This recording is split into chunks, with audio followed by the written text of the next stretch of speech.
இப்போதைக்கு இந்தியாவோட one of the most unluckiest பிளேயர்னா அது சஞ்சு சாம்சன் சொல்லிடலாமா. லாஸ்ட் மேட்ச்ல வைபவ் சூரியவன்சி இந்தியாவுக்காக டெபியூ பண்ணது ரொம்ப சந்தோஷம் தான்.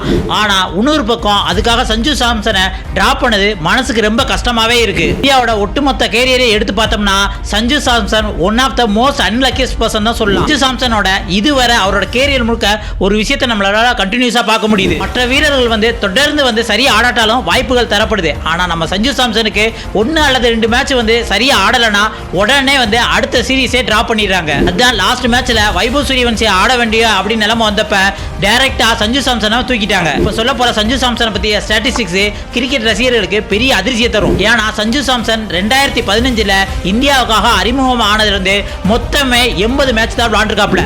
அப்படியே இன்னொரு பக்கம் பார்த்தோம்னா சூரியகுமார் யாதவ் 2021ல தான் இந்தியாவுக்காக விளையாண்டாலும் 120 மேட்ச் விளையாண்டுருக்காப்ல.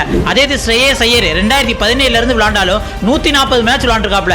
இதே ரிஷப் பண்ட் 150 மேட்சுக்கு மேல விளையாண்டுருக்காப்ல. ஆனா 2015ல இருந்து விளையாட சஞ்சு சாம்சன் ஒரு திறமையான பிளேயரா இருந்தாலும் கூட 80 மேட்ச் விளையாண்டதிலே நின்னுகிட்டு இருக்காரு. ஆனா அவருக்கு அப்புறம் வந்த பிளேயர்ஸ் எல்லாருமே 120 மேட்ச் 140 மேட்ச் 150 மேட்ச் அப்படின்ட்டு கண்டினியூஸா வாய்ப்புகள் கொடுக்கப்பட்டிருக்கு. ஆனா சஞ்சு சாம்சனுக்கு வாய்ப்புகள் மறுக்கப்படுறது இதுல இருந்தே நமக்கு நல்லா தெரியுது. அதனால சஞ்சு சாம்சனுக்கும் மற்ற வீரர்களை மாதிரி அதிக வாய்ப்பு தரணும் அப்படின்னு தான் நம்மளோட எதிர்பார்ப்பு இருக்கு. இதை பத்தி நீங்க என்ன நினைக்கிறீங்க அப்படிங்கறத மறக்காம கமெண்ட்ஸ்ல சொல்லுங்க.